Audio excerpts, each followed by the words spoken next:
Na'am, barakallahu fikum. Kita lanjut. Sebelum masuk usul salasa, ada beberapa poin penting yang disebutkan penulis di sini. Na'am, fadhal. Udah dibaca tadi ya.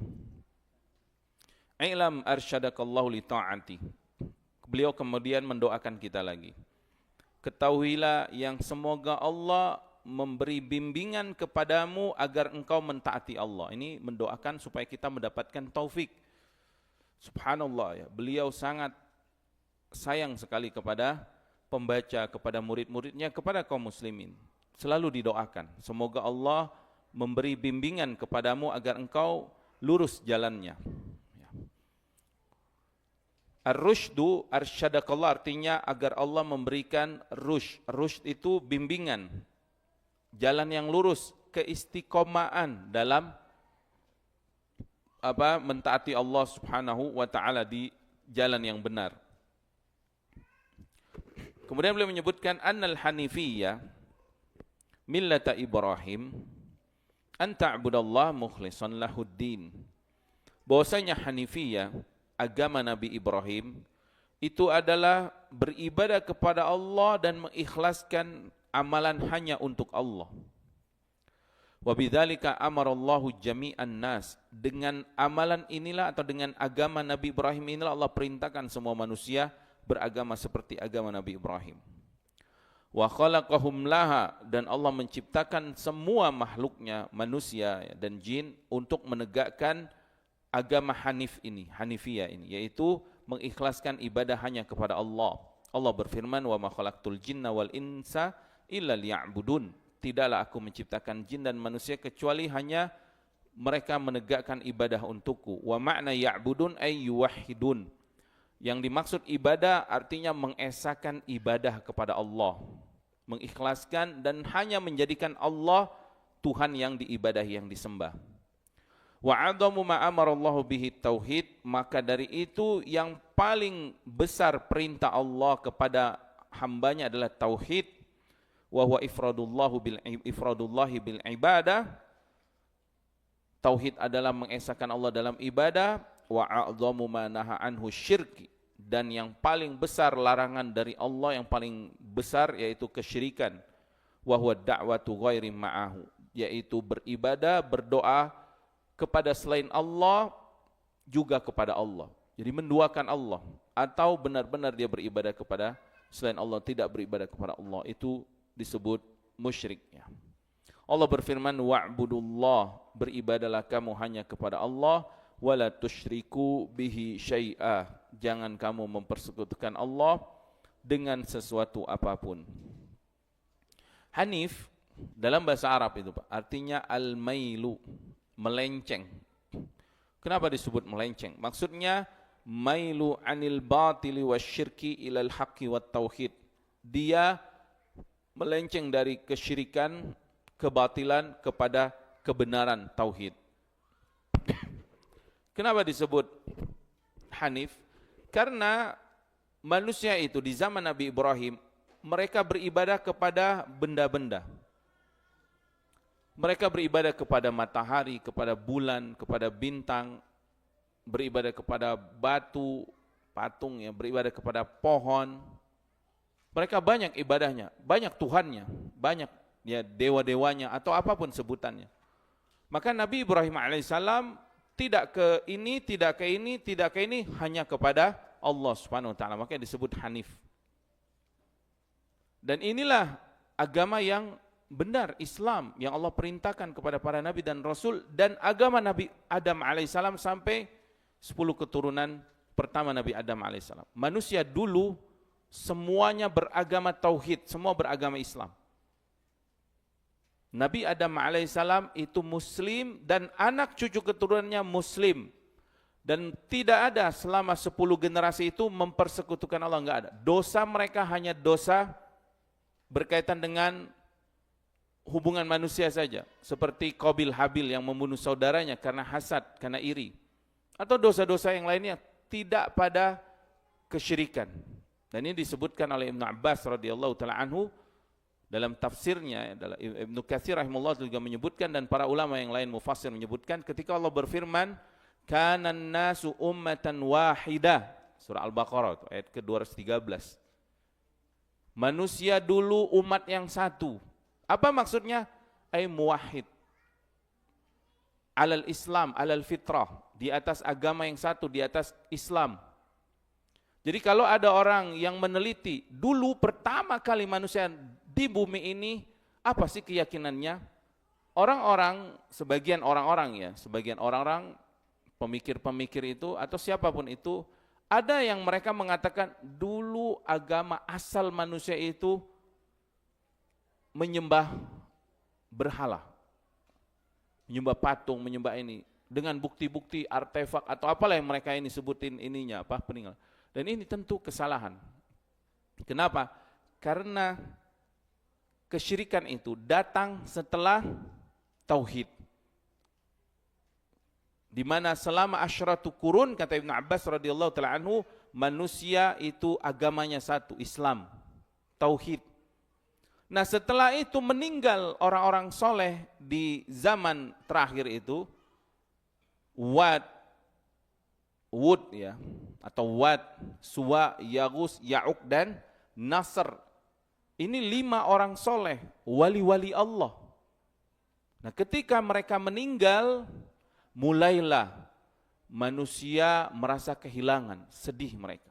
Akhirnya mereka inisiatif membuat suatu kenangan supaya bisa mengingat orang soleh ini tersebut. Kalau mengingat mereka, mereka jadi senang ibadah, senang zikir kepada Allah, berdoa kepada Allah. Awalnya itu hanya sebagai mengenang. Mungkin tempatnya diberi khusus sehingga ketika mereka datang ini, oh ini bekas ulama ini, bekas Syekh Wad misalnya, atau nama sekarang kan disebut Syekh ya, Wad, Suwa, kalau dulu mungkin nggak tahu apa sebutannya, Yaghus, Ya'uq dan Nasr ini. Tetapi syaitan tidak ridho kalau manusia itu di atas tauhid. Dia sudah menggelincirkan anak Adam, dia sudah menggelincirkan Adam jatuh ke dalam maksiat, ke dalam larangan Allah. Dia sudah menggelincirkan anak Adam, dia juga ingin menggelincirkan ke yang lebih jauh lagi. Maka mereka pun membisikkan kepada generasi ini bahwa orang tua kalian dahulu menyembah patung-patung ini dan meminta keberkahan, meminta syafaat, meminta kedekatan diri kepada Allah, meminta diturunkan, pokoknya semuanya minta kepada patung ini. Kemudian ilmu pun hilang, tidak ada kajian, ya tidak ada para ulama lagi yang mengajarkan ilmu. Manusia pun akhirnya disesatkan oleh syaitan, akhirnya mereka bikin patung-patung ini. Setelah itu akhirnya mereka sembah. Padahal orang tua mereka dulu tidak menyembahnya, hanya mengenang saja, kenangan gitu. Kayak sekarang kan pahlawan-pahlawan dibuat kenangannya kan, dibuat gambarnya, patungnya. Makanya di dalam Islam, karena ini khawatir nanti ketika tidak ada ilmu diajarkan di sana, khawatir syaitan bermain di sana. Tidak ada ulama, tidak ada ustadz yang berdakwah di sana, khawatir nanti kenang-kenangan ini, walaupun mereka orang soleh, benar orang soleh, khawatir manusia ghulu dan khawatir manusia jatuh kepada penyembahan kepada selain Allah. Ini yang dikhawatirkan.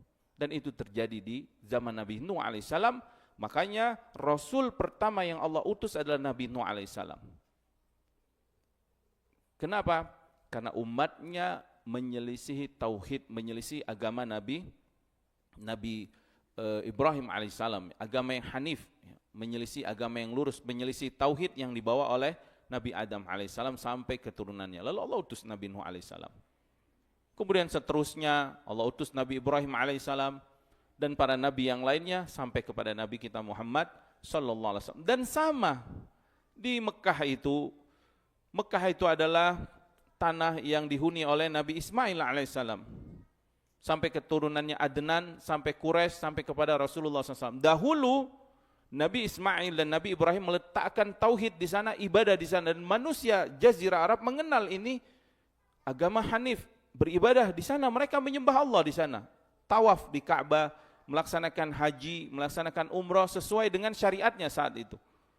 Maka Ka'bah itu kemuliaannya sudah dikenal sejak Nabi Ismail sampai anak cucu keturunannya, sampai datanglah fitnah Amr ibn Luhai dari pemimpin Quraisy saat itu, yang dia ditaati, menjadi pemimpin Quraisy saat itu, didengar suaranya, lalu dia pergi ke Syam, ke tanah Syam, berdagang, karena Quraisy itu biasa berdagang ke Syam atau ke Yaman.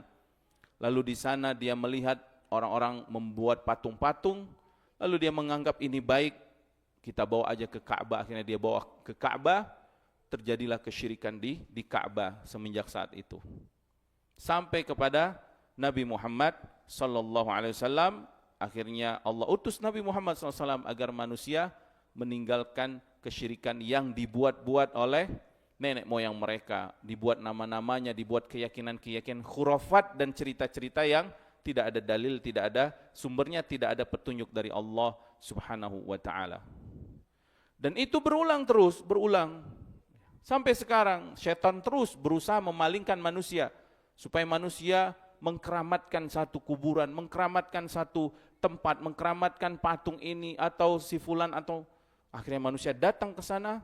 Lalu manusia pun beribadah di sana. Awalnya mungkin mendekatkan diri kepada Allah. Mereka tidak menyembah ahli kubur ini, tidak menyembah benda ini. Tapi kalau ilmu tidak diajarkan, syaitan lama-lama akan datang menyesatkan mereka. Akhirnya mereka berkeyakinan, inilah sumber manfaat, inilah yang bisa menolong kita, dan inilah yang bisa menolak mara bahaya kita. Ini yang dikhawatirkan oleh Rasulullah SAW dan juga para sahabat dan para ulama. Ketika manusia kembali jatuh kepada kesyirikan, dan itu terjadi, ya. Sehingga ada tempat kuburan, entah kuburan siapa itu, bisa jadi itu kuburan palsu. Manusia datang ke sana dan tawaf di sana. Terjadi. Tidak hanya di Indonesia, di luar Indonesia terjadi. Bahkan di negeri-negeri kaum muslimin, kuburannya dibangun megah, lalu mereka beribadah, lalu mereka sebagian ada yang tawaf, ya. Nas'alullah salam wal afiyah. Ini adalah agama Hanif, dan kita diperintahkan Allah Subhanahu wa taala mengikuti agama Nabi Ibrahim alaihissalam. Dan Nabi SAW senantiasa berzikir di waktu pagi dan petang dengan memuji atau mengikuti agama Nabi Ibrahim. Apa zikirnya, Pak? Siapa yang tahu? Mengikuti agama Nabi Ibrahim. Zikir pagi dan petang yang selalu kita baca. Naam.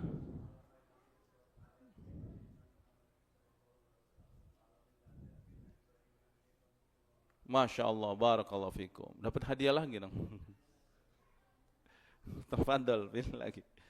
Amsayna atau asbahna. Kalau petang berarti amsayna ala fitratil Islam wa ala kalimatil ikhlas wa ala dini nabina Muhammad sallallahu alaihi wasallam wa ala millati abina Ibrahim hanifan musliman wa ma kana minal musyrikin. Lihat, itu selalu dibaca setiap pagi dan petang.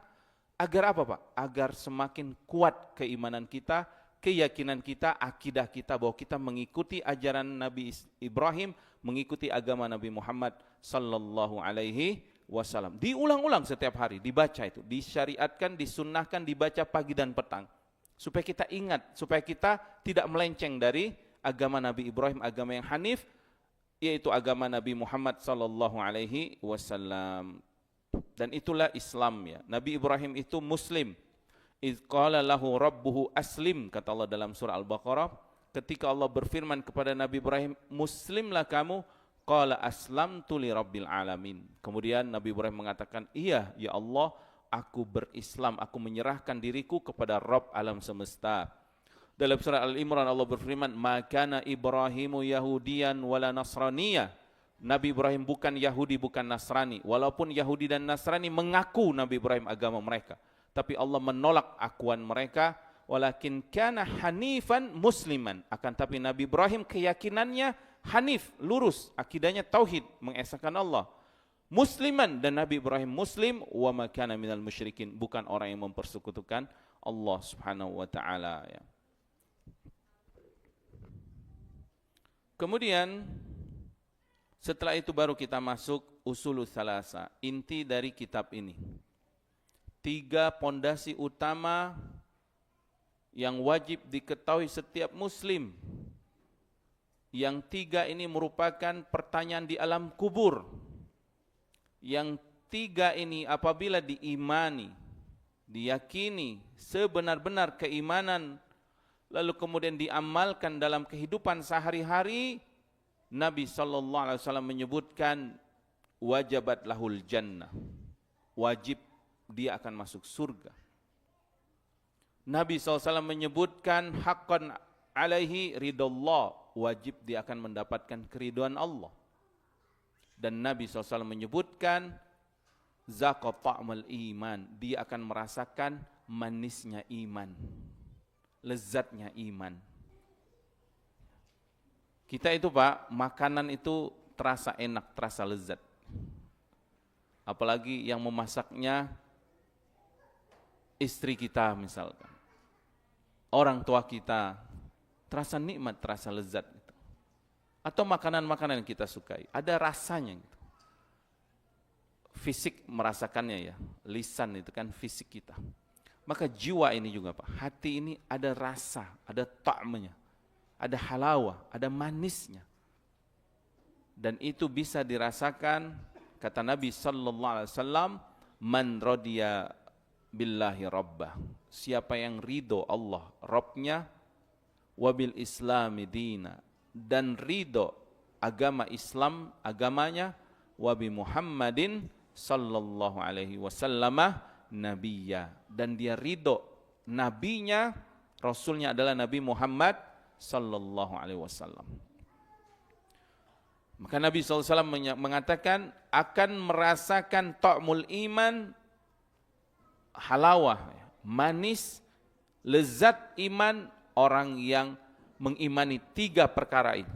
Ridho Allah Rabbnya, agama Islam agamanya, dan Nabi Muhammad sallallahu alaihi wasallam adalah nabinya yang dia ikuti, suri tauladannya. Bahkan supaya manisnya iman ini terus dirasakan oleh orang yang mukmin, Nabi sallallahu alaihi wasallam memberikan contoh untuk membaca zikir ini setiap pagi dan petang.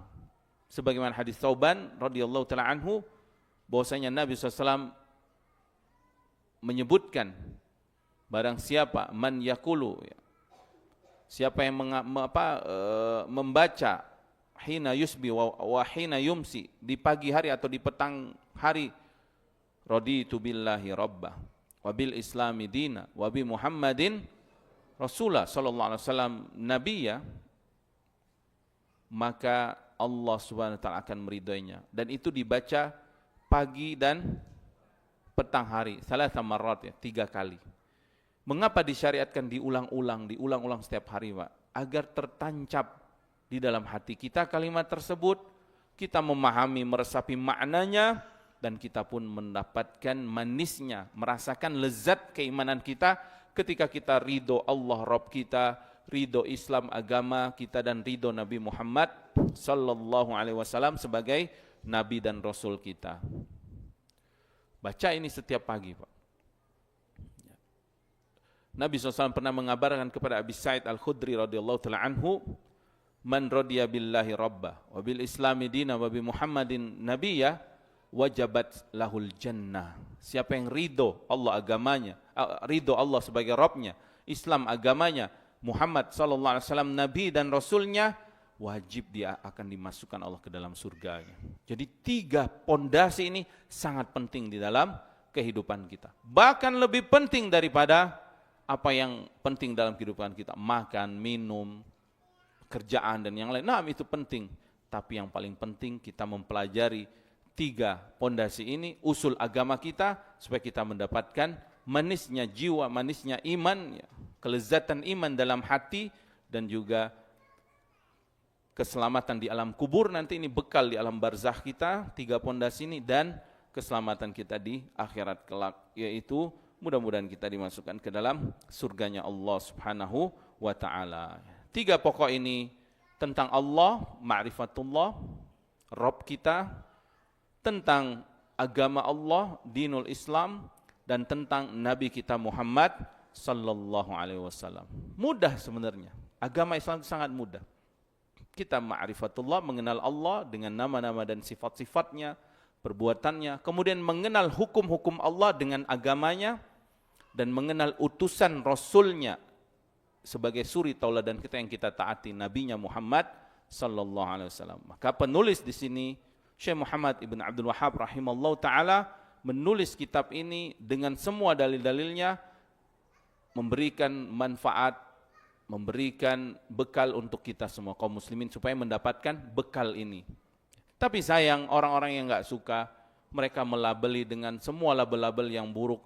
Mereka membuat manusia lari dari ilmu ini, padahal ini merupakan bekal yang sangat bagus ya, ilmu yang sangat bagus bagi orang-orang yang muslim, orang-orang yang beriman kepada agama Allah, kepada Allah dan Rasulnya. Naam. Tafadhal kita masuk al-aslul awwal. Pondasi yang pertama yang wajib diketahui oleh seorang muslim. Naam. Fadhal Ustaz. Naam. Qala al-muallif rahimahullahu ta'ala فإذا قيل لك ما الأصول الثلاثة التي يجب على الإنسان معرفتها فقل معرفة العبد ربه ودينه ونبيه محمدا صلى الله عليه وسلم. الأصل الأول فإذا قيل لك من ربك فقل ربي الله الذي رباني ورب جميع العالمين بنعمه وهو معبودي ليس لي معبود سواه. والدليل قوله تعالى الحمد لله رب العالمين وكل ما سوى الله عالم وأنا واحد من ذلك العالم. نعم. فإن قيل لك ما الأصول الثلاثة التي يجب على الإنسان معرفتها فقل معرفة العبد ربه ودينه ونبيه Muhammad sallallahu alaihi wasallam. Kalau ada yang bertanya, apa sih 3 pondasi dalam agama kita yang harus diketahui oleh seorang manusia, maka kita jawab, yaitu mengenal Allah, mengenal agamanya dan mengenal nabinya Muhammad sallallahu alaihi wasallam. Kemudian fa idza qila lak, kalau dikatakan kepadamu, ini diantara metode mengajar, bertanya. Dan ini sebagaimana yang Allah subhanahu wa ta'ala sebutkan dalam Al-Quran. Terkadang di Al-Quran Allah bertanya. Allah bertanya dalam surat Ara'aital ladzi yukadzibu biddin. Itu pertanyaan itu. Tahukah engkau siapa orang yang mendustakan agama? Kemudian Allah menjawab. Siapa Pak pendusta agama itu? Fadzalikal ladzi yad'ul yatim wala yakhuddu ala ta'amil miskin. Ini mereka yang menghardik anak yatim, tidak memperhatikannya, tidak memperdulikannya, tidak menafkahinya, dan juga tidak saling mengajak memberi makan orang-orang yang miskin, bakhil. Ini pendusta agama. Allah bertanya, dan Nabi SAW juga dalam banyak hadis bertanya kepada para sahabat. Di antaranya Nabi pernah bertanya kepada Mu'adz bin Jabal radhiyallahu ta'ala, ya Mu'adz, ma haqqullah 'alal ibad wa ma haqqul ibad 'ala Allah. Bertanya Nabi SAW. Kemudian Nabi SAW menjawabnya. Ini metode mengajar, memberi ilmu dengan bertanya. Dan malaikat Jibril datang bertanya, akhbirni anil iman, dalam rangka mengajarkan orang-orang yang mendengarkannya. Jibril pernah bertanya kepada Nabi Muhammad SAW tentang iman, tentang Islam dan tingkatan agama yang nanti kita sebutkan. Wa idza qila laka man rabbuk, siapa Rabbmu? Maka jawabannya Rabbi Allah. Rabbku adalah Allah. Dan jawaban ini tidak sekedar jawaban, Pak. Tidak hanya sekedar pengetahuan gitu. Karena iman itu bukan hanya iktiraf atau hanya sekedar tasdik, apalagi sekedar ma'rifah, bukan. Iman itu bukan sekedar tahu aja. Bukan sekedar benar membenarkan aja, enggak. Ada konsekuensinya.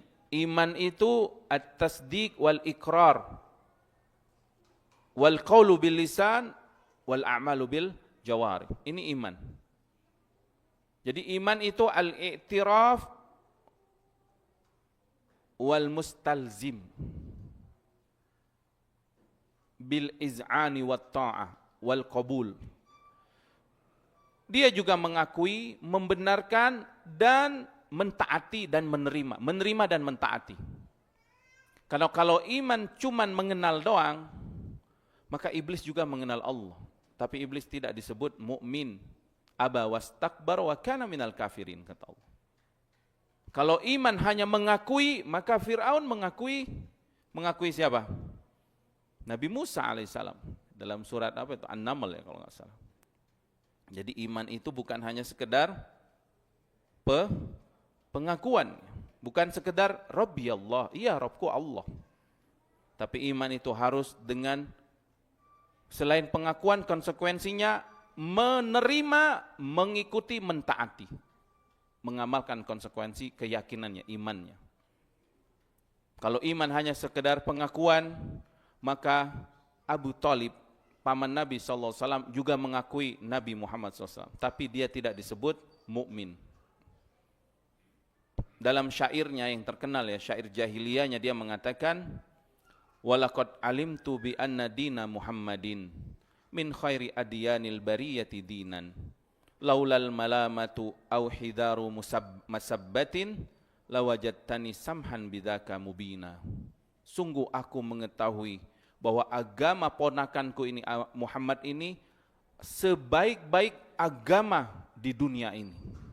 Dia mengakui, kalau bulah bukan karena celaan dan ejekan kaumku, niscaya pasti aku mengikutinya. Jadi dia takut dicela oleh kaumnya dan teman-temannya, karena dia pemimpin, sehingga dia meninggal dalam keadaan musyrik, mengikuti ajaran nenek moyangnya, tidak mau mengikuti agama Islam. Padahal Nabi SAW sudah sangat sayang dan bahkan mendoakan agar Allah mengampuninya, tetapi tidak diperkenankan. Tetapi dia mendapatkan syafaat Nabi dengan dikurangi hukumannya, yaitu mendapatkan siksa neraka jahanam yang paling ringan, memakai terompa, menggelgak isi kepalanya. Na'udzubillahi min dzalik. Jadi iman, Pak, kalau dikatakan man rabbuk, Rabbi Allah, Rabbku adalah Allah, apakah hanya sebatas pengakuan ini? Enggak boleh. Harus ada konsekuensi dari pengakuan tersebut, yaitu alladzi rabbani wa rabba jami'al alamina bini'amihi, meyakini dialah yang menciptakanku, yang memberikan rezeki kepadaku, dan yang mengatur semua kehidupanku. Makanya kalimat raditu billahi rabbah itu memberikan manis di iman, Pak. Kenapa? Dengan kalimat ini memberikan ketenangan. Kita, Pak, kalau yakin betul, benar-benar yakin bahwa Allah pencipta kita, Allah memberikan rezeki kepada kita, dan Allah pasti menyayangi orang yang beriman, yang beribadah kepadanya, takut nggak kita mati kelaparan, Pak? Takut nggak kita dizolimi oleh Allah SWT? Subhanallah, maha suci Allah, Allah nggak akan menzolimi hambanya. Wa ma kana rabbuka bidzallamil lil abid, nggak mungkin dia menzolimi hamba. Pasti memberikan ketenangan, memberikan kebahagiaan, sehingga kita berjalan di muka bumi ini menjadi orang yang paling bahagia, paling lapang hatinya. Kenapa? Subhanallah, pencipta langit dan bumi yang mengaturku, yang memberikan rezeki kepadaku, yang menolongku. Kalaupun Allah memberikan musibah, pasti ini yang terbaik untukku. Kita sudah sebutin tentang sabar. Sabar itu sabar mentaati Allah, sabar menjauhi maksiat, dan sabar terhadap takdir-takdir yang buruk, yang menyakitkan. Tingkatannya ada berapa? Masih ingat enggak? Ada 5. Pak aja, Pak. 3, naam.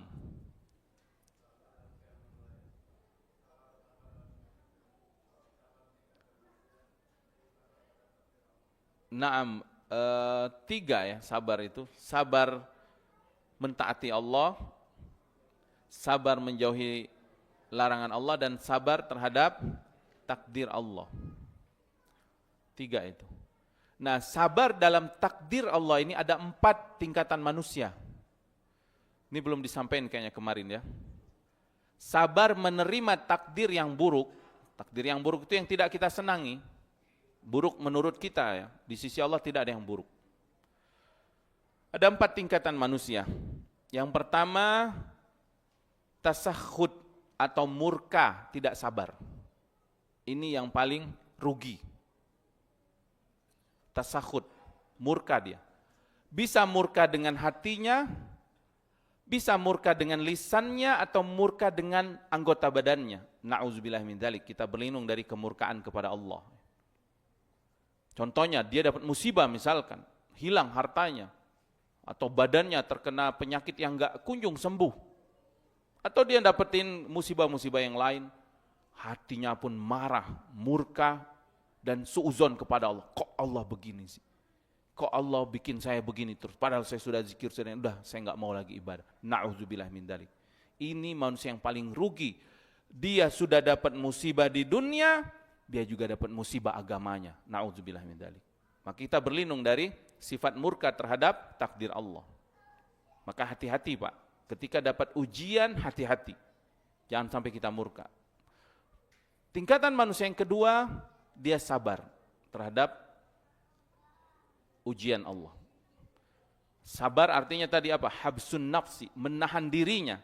Maksudnya apa? Menahan hatinya. Tidak murka kepada Allah. Dia husnuzon, dia tetap husnuzon. Ya Allah, kok dapat begini saya? Ya Allah, pasti ini baik. Sudah husnuzonnya. Kemudian dengan lisannya, dia mengucapkan innalillahi wa inna ilaihi rajiun.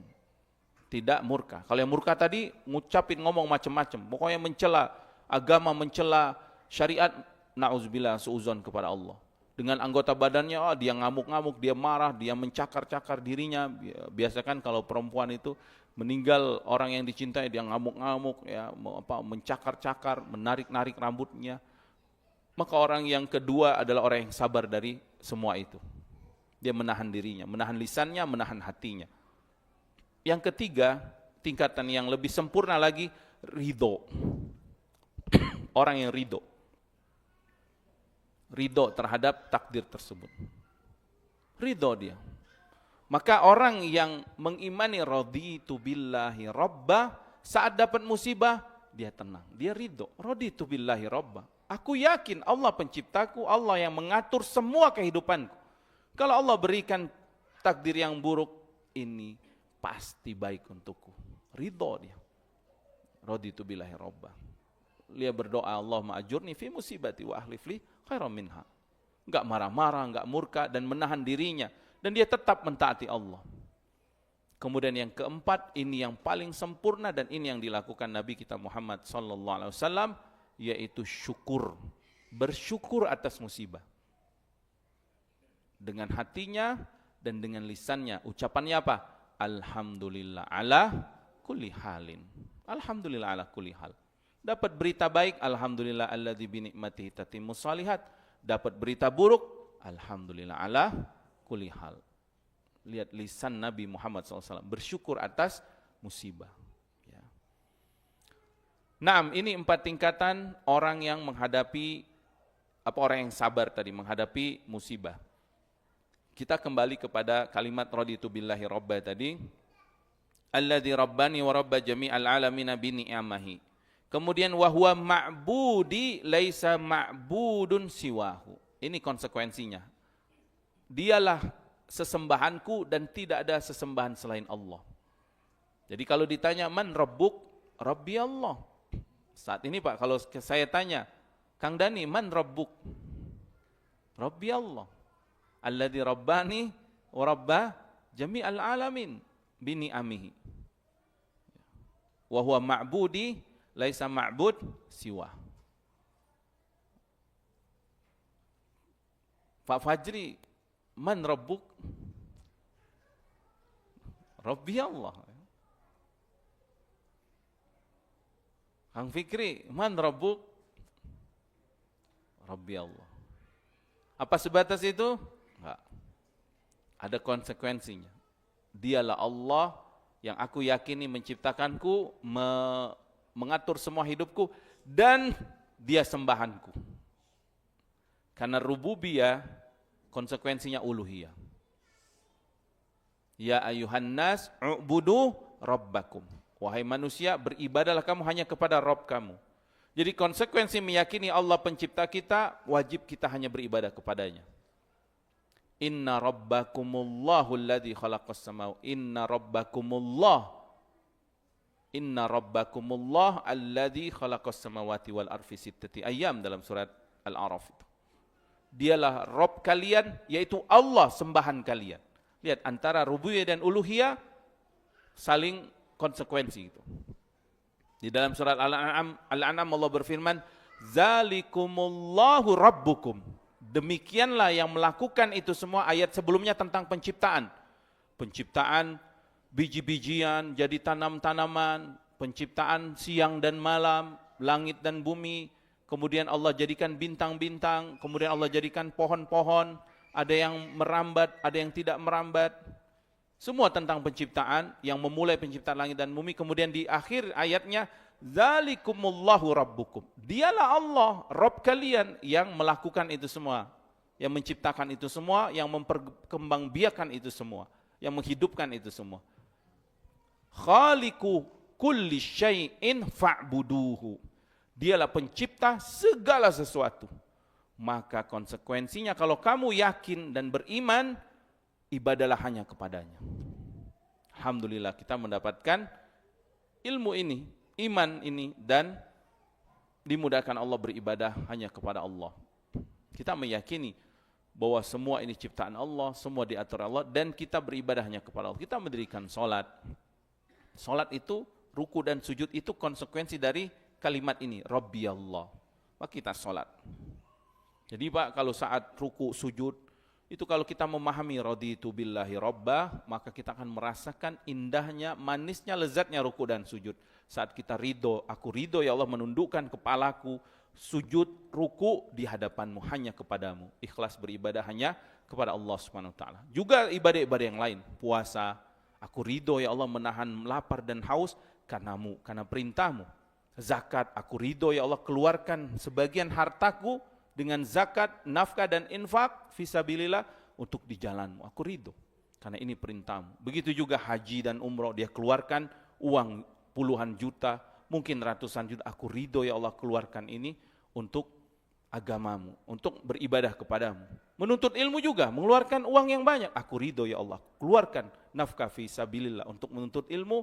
Aku ridho badanku, aku ridho waktuku, aku habiskan untuk mendengar kalimatmu, untuk menuntut ilmu agamamu. Ridho sebagai engkau Rabbku. Aku hanya beribadah kepadamu. Aku ikhlaskan semua ibadahku ini untukmu ya Allah. Karena perintahmu, dan aku ada harapan semoga engkau terima amal ini dan engkau balas dengan balasan yang sebagaimana engkau janjikan kepada Rasulmu dan orang-orang yang mengikutinya. Ya, dalam surat Ali Imran itu apa? Doanya Rabbana wa atina ma wa'adtana ala rusulika. Ya Allah, berikan kepada kami sebagaimana yang telah engkau janjikan kepada Rasulmu. Wala tukhzina yaumal qiyamah, dan jangan engkau hinakan kami ya Allah kelak pada hari kiamat. Innaka la tukhliful mi'ad. Engkau ya Allah Rabbku yang aku ridho kepadamu tidak pernah menyelisihi janji, tidak pernah menyelisihi janjinya. Pasti Allah akan menepati janjinya. Wa man asdaqu minallahi haditha. Siapa yang lebih jujur, yang lebih menepati janjinya selain Allah Subhanahu wa taala. Naam. Kemudian dalilnya mana? Alhamdulillahirabbil alamin. Wa kullu man siwallahi alam. Maka selain Allah semuanya makhluk selain Allah. Apapun itu, malaikat, para nabi, manusia, jin, kemudian batu-batuan, langit, bumi, ini semua alam, semuanya makhluk, mereka tidak punya sifat ketuhanan, tidak boleh diibadahi. Siapapun itu, karena mereka semua makhluk. Nabi Isa, Nabi Musa, Nabi Muhammad sallallahu alaihi wasallam ajma'in, mereka semua utusan Allah, hamba Allah. Mereka hanya Rasul Allah yang diperintahkan untuk menyampaikan risalah dari Allah. Tidak boleh kita menyembah mereka, tidak boleh kita berdoa kepada mereka, tidak boleh kita sholat untuk mereka, menyembelih kurban untuk mereka, enggak boleh. Inna sholati wa nusuki wa mahyaya wa mamati lillahi rabbil alamin la syarika lahu. Enggak ada sekutu bagi Allah. Inilah agama Hanifiyah, inilah dia agama Islam, inilah dia tauhid, dan inilah yang diajarkan oleh semua para nabi dan rasul kepada umatnya, dan inilah konsekuensi keimanan kita. Dan apabila kita mengimaninya, mengamalkannya, meninggal kita hari ini, ditanya malaikat munkar dan nakir, man rabbuk, Rabbi Allah, asyhadu an la ilaha illallah, maka kita akan selamat.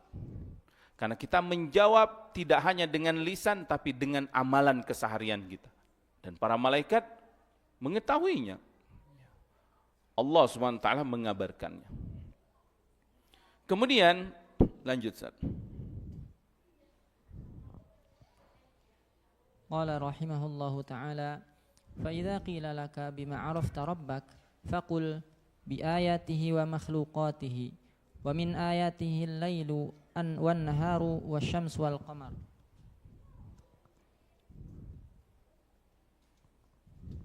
Wa min makhluqatihi as-samawati as-sab'u wa man fihin wal arduna sab'u wa man fihin wa ma bainahuma. Wad dalilu qawluhu ta'ala wa min ayatihi al-lailu wan naharu wasyamsu wal qamaru la tasjudu lisyamsi wala lil qamari wasjudu lillahi alladhi khalaqahun in kuntum iyyahu ta'budun. Wa qawluhu ta'ala inna rabbakumullahu alladhi khalaqas samawati wal arda fi sittati ayyam thumma istawa 'alal 'arsyi yughshil layla an-nahara yatlubuhu hathithan wasyamsa wal qamara wan nujuma musakhkharatin bi amrihi ala lahul khalqu wal amr tabarakallahu rabbul alamin. War-rabb huwal ma'bud wad dalilu qawluhu ta'ala ya ayyuhan nasu u'budu rabbakum alladhi khalaqakum walladzina min qablikum la'allakum tattaqun alladhi ja'ala lakumul arda firasha was samaa'a binaa'a wa anzala minas samaa'i maa'a fa akhraja bihi minas thamarati rizqan lakum fala taj'alu lillahi andada wa antum ta'lamun. Qala Ibnu Katsir rahimahullahu ta'ala al-khaliqu li hadhihi al-ashya huwa al-mustahiqqu lil ibadah. Barakallahu fiikum. Taib, kalau ditanyakan bima arafta rabbak, bagaimana engkau mengenal Rabbmu? Gimana supaya kita mengenal Allah Subhanahu wa taala? Maka beliau mengatakan kalau kita ingin mengetahui Rabb kita faqul bi ayatihi wa makhluqatihi, yaitu mengenal Allah dengan ayat-ayatnya dan dengan ciptaan-ciptaannya. Maka di sini kalau kita ingin tahu siapa Rabb kita, pertama kita harus mentadaburi ayat-ayatnya. Ayat-ayat Allah ada dua. Ada ayat-ayat ilahiyah, ayat-ayat kitabiyah yang Allah turunkan, wahyu yang melalui Rasulnya, wahyunya Al-Quran dijelaskan dengan sunnah, itu ayat-ayat Allah. Jadi kita kalau mau mengenal Allah Pak, sering-seringlah tadabbur, baca Al-Quran. Sering-sering baca Al-Quran, kita akan mengenal Allah. Karena di Al-Quran semua isinya, kebanyakan bahkan di sana Allah mengenalkan tentang dirinya. Qul huwallahu ahad. Ini mengenalkan bahwa katakan Allah adalah yang Maha Esa. Allahus Samad, Allah Tuhan kalian, dia tempat bergantung semua kebutuhan makhluk. Lam yalid walam yulad, dia tidak dilahirkan dan tidak melahirkan. Walam yakul lahu kufuwan ahad, dia tidak ada yang serupa dengannya, siapapun apapun itu. Baca Al-Fatihah, alhamdulillahi rabbil alamin. Allah alhamdulillah, segala puji hanya miliknya. Rabbil alamin, dia penguasa alam semesta, dia pencipta alam semesta. Ar-Rahmanir Rahim, dia maha pengasih, maha penyayang. Malik Yaumiddin, dia menguasai maha raja di hari pembalasan. Baca ayat kursi, Allahu la ilaha illa huwal hayyul qayyum. Dialah Allah yang tidak ada sesembahan kecuali dia. Dialah yang maha hidup, yang maha mengurusi semua makhluknya. La ta'khuzuhu sinatu wala naum. Tidak ngantuk, tidak tidur. Dan seterusnya. Wa huwal aliyul azim, sampai ditutup dengan dia maha tinggi lagi maha agung. Baca ayat-ayat, baca Al-Quran, baca surat Al-An'am apalagi. Surat Al-An'am itu para ulama menyebut surat tauhid, surat tentang Allah Subhanahu wa taala, karena di dalamnya akan banyak kita mengenal Allah Subhanahu wa taala. Allah mengenalkan dirinya dengan nama-namanya yang maha indah, dengan sifat-sifatnya yang maha mulia, dan dengan perbuatan-perbuatannya di dalam Al-Quran. Seringlah kita tadabbur Al-Quran agar kita mengenal Allah Subhanahu wa ta'ala. daripada kita membaca selain Al-Quran, kita mengenal tokoh-tokoh, mengenal tokoh-tokoh fiksi, ya, mengenal superhero, mengenal artis-artis, mengenal pemain bola, subhanallah, nggak ada manfaatnya. Kita nggak dapat uang di sana, kita nggak dapat makanan, dapat nggak kita? Enggak kan, cuman menikmati aja, habis waktu. Mending baca Al-Quran, tadabbur Al-Quran, lihat ayat-ayat Allah itu. Sekarang alhamdulillah ada terjemahnya, ada tafsirnya, baca. Kalau nggak paham kita tanya kepada ahlinya. Supaya kita mengenal Allah Subhanahu wa ta'ala, supaya semakin kuat iman kita, dan saat ditanya para malaikat, alhamdulillah, man rabbuk? Rabbi Allah, huwa ma'budi, la ma'bud siwa, huwa alladhi yaqulu alhamdulillahi rabbil alamin, huwa rabbul alamin, huwa al-hayyul qayyum, la ilaha illa huwa al-malik, al-quddus, as-salam, al-mu'min, al-muhaimin. Subhanallah, kita mengenal Allah dengan nama-nama yang maha indah, dengan sifat-sifatnya, dan kita mengamalkan dalam konsekuensi sehari-hari. Subhanallah, bagaimana selamatnya seseorang yang mengenal Allah dengan ayat-ayatnya kitabiah tadi, ya, dengan nama-nama yang maha indah dan sifat-sifatnya yang maha mulia. Kemudian wa makhluqatihi, mengenal Allah dengan ayat-ayat kauniyah, dengan makhluk-makhluknya. Nah, kita melihat alam semesta, kita melihat langit dan bumi, ya. Kita melihat bahkan diri kita sendiri, ini ada tanda-tanda kekuasaan Allah Subhanahu wa ta'ala. Bagaimana tidak? Coba kita pikirkan sejenak, Pak. Subhanallah, gimana kok saya bisa bergerak? Gimana kok bisa nih makanan kita makan, nggak pernah kita perintahkan bagian organ dalam kita ini, nggak pernah kita perintah. Allah semua yang mengaturnya.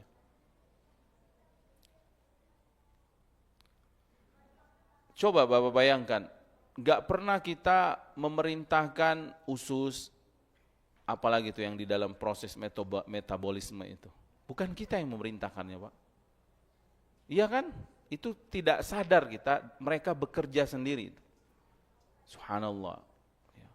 Allahu Akbar. Kalau kita pikirkan, diri kita saja ini, proses pencernaan, proses pernafasan, proses penglihatan, penciuman, pendengaran, ini kan mekanismenya sangat kompleks, sangat terperinci dan sangat sempurna ciptaannya. Allah ciptakan. Sedikit saja melenceng saraf-saraf itu rusak otak kita, rusak badan kita. Dan kita yang ngerusaknya, dimasukin racun, dimasukin asap, dimasukin apalah ya, yang enggak sehat makanannya. Coba bayangkan bagaimana diri kita saja yang kita enggak bisa menguasainya, enggak bisa mengaturnya, ternyata Allah yang mengaturnya.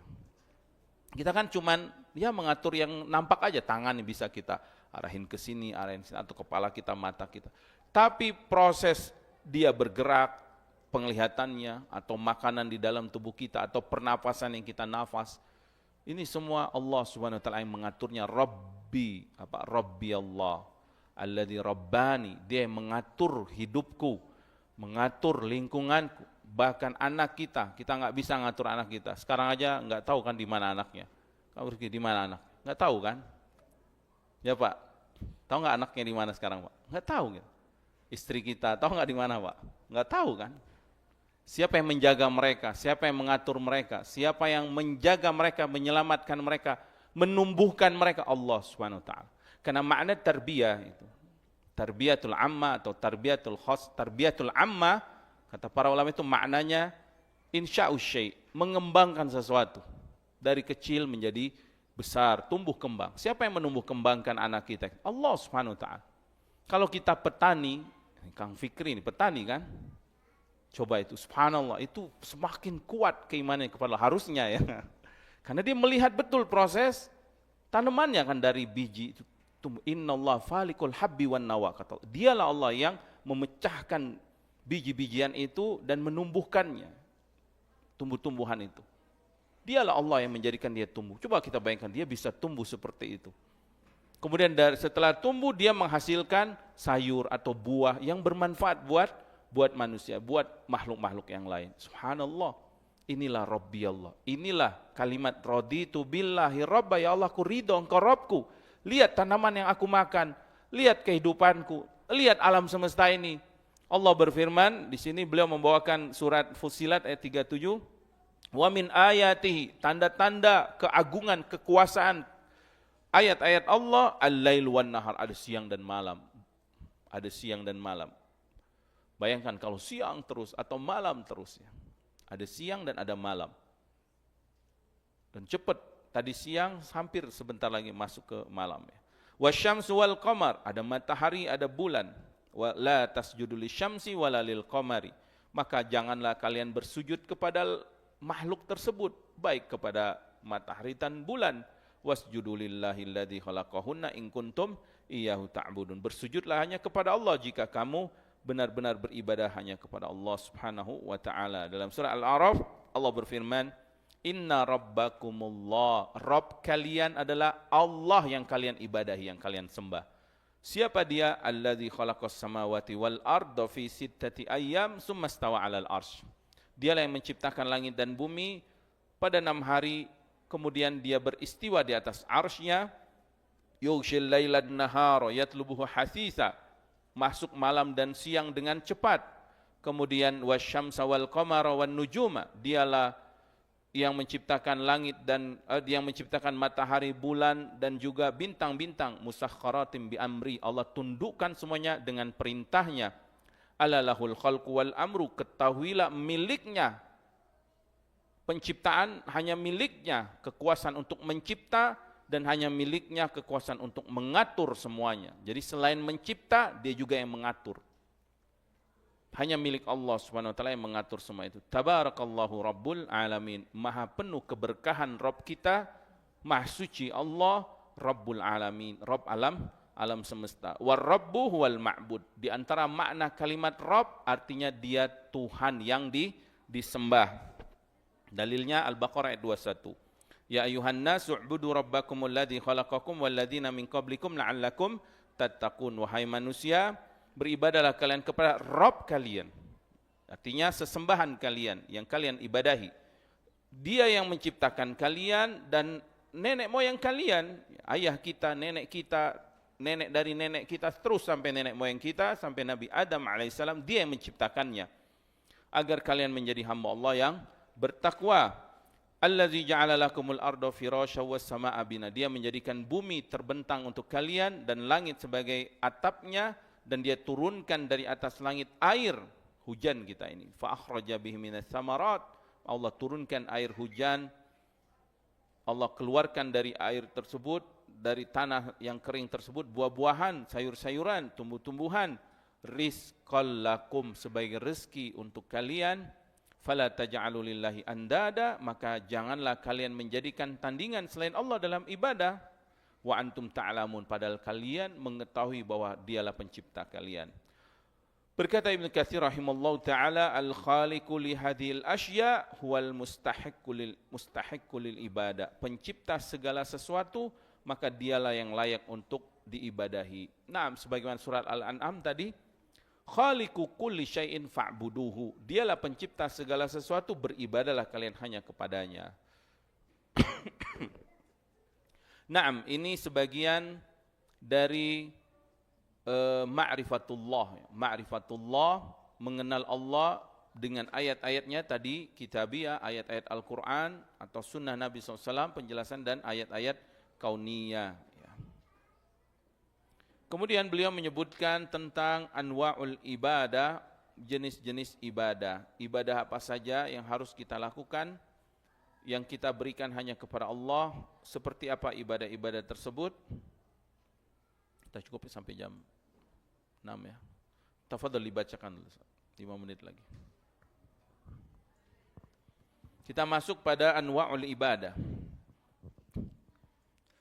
Qala al-muallif rahimahullahu ta'ala, wa anwa'ul ibadati allati amara Allah biha mithlu al-islam wal iman wal ihsan, wa minha ad-du'a wal khauf wal raja wat tawakkul wal raghbah wal rahbah wal khusyu' wal khasyah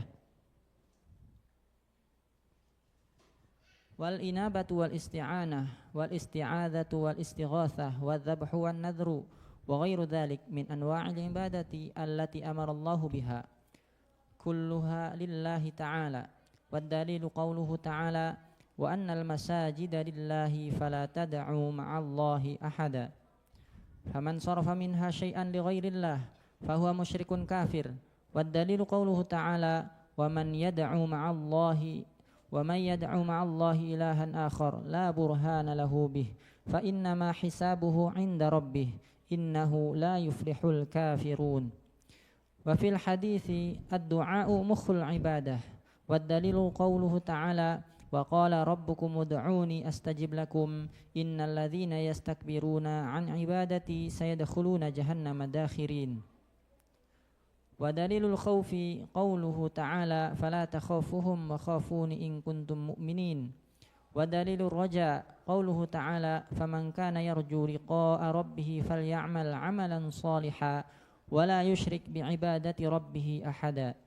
ودليل التوكل قوله تعالى وعلى الله فتوكلوا إن كنتم مؤمنين. وقوله ومن يتوكل على الله فهو حسبه. ودليل الرغبة والرهبة والخشوع قوله تعالى إنهم كانوا يسارعون في الخيرات ويدعوننا رغبا ورهبا وكانوا لنا خاشعين. ودليل الخشية قوله تعالى فلا تخشوهم واخشون. ودليل الإنابة قوله تعالى وأنيبوا إلى ربكم وأسلموا له. ودليل الاستعانة قوله تعالى إياك نعبد وإياك نستعين. وفي الحديث إذا استعنت فاستعن بالله. ودليل الاستعاذة قوله تعالى قل أعوذ برب الفلق وقل أعوذ برب الناس. ودليل الاستغاثة قوله تعالى إذ تستغيثون ربكم فاستجاب لكم. ودليل الذبح قوله تعالى قل إن صلاتي ونسكي ومحياي ومماتي لله رب العالمين لا شريك له. ومن السنة لعن الله من ذبح لغير الله. ودليل النذر قوله تعالى يوفون بالنذر ويخافون يوما كان شره مستطيرا. Baik, barakallahu fikum. Ibadah, sebelum kita tutup, itu secara bahasa artinya tunduk, ya, merendahkan diri. Maka jalan yang diinjak-injak itu disebut tariqun ma'bad, merendahkan diri, yang diinjak-injak yang rendah. Artinya ibadah kita merendahkan diri, tunduk patuh. Secara syariat maksudnya apa? Imtithalu khitabis syar'i al-muqtarinu bil hubbi wal khudu'. Artinya kita mentaati, tunduk patuh, merendahkan diri kita di hadapan syariat Allah, di hadapan firman Allah, Al-Quran dan Sunnah. Kita tunduk patuh, kita melaksanakannya disertai rasa cinta dan rasa khudu', ya, rasa khusyuk, rasa takut, rasa harap dan rasa cinta terhadap perintah tersebut. Senang kita melakukan dengan cinta dan ada ta'zim, ada pengagungan. Syekhul Islam Ibnu Taimiyah rahimahullah taala menyebutkan ismun likulli ma yuhibbullah wa yardah. Ibadah itu segala sesuatu yang diridhoi dan cintai Allah. Dari mana kita tahu Allah ridha, Allah cinta? Dari Al-Quran dan dari sunnah Nabi-Nya SAW. Maka apa yang dikabarkan, yang diperintahkan, yang dilarang di dalam Al-Quran dan juga di dalam hadis Nabi SAW, itu semua bentuk ibadah kita kepada Allah Subhanahu wa ta'ala. Jadi ibadah itu selain melaksanakan perintah, ketaatan seperti salat, zakat, puasa, haji dan yang lainnya, juga meninggalkan larangan, itu juga ibadah. Jadi ibadah itu tidak hanya melaksanakan ibadah, termasuk meninggalkan larangan itu ibadah. Termasuk kita mendirikan salat itu ibadah, termasuk sabar itu ibadah. Ya, sabar itu ibadah, dan termasuk juga menuntut ilmu yang sudah kita sebutkan, itu semua ibadah. Dan di sini ibadah itu ada ibadah hati, dengan hati kita beribadah kepada Allah, ada ibadah lisan, zikir, baca Al-Quran, dakwah, ada ibadah anggota badan, salat, puasa, haji, umrah. Ibadah hati disebutkan di sini ada tawakal, ada isti'anah, ada istighatsah, ada raghbah, ada khusyuk, kemudian ada raghbah, rahbah, istighatsah dan yang lainnya.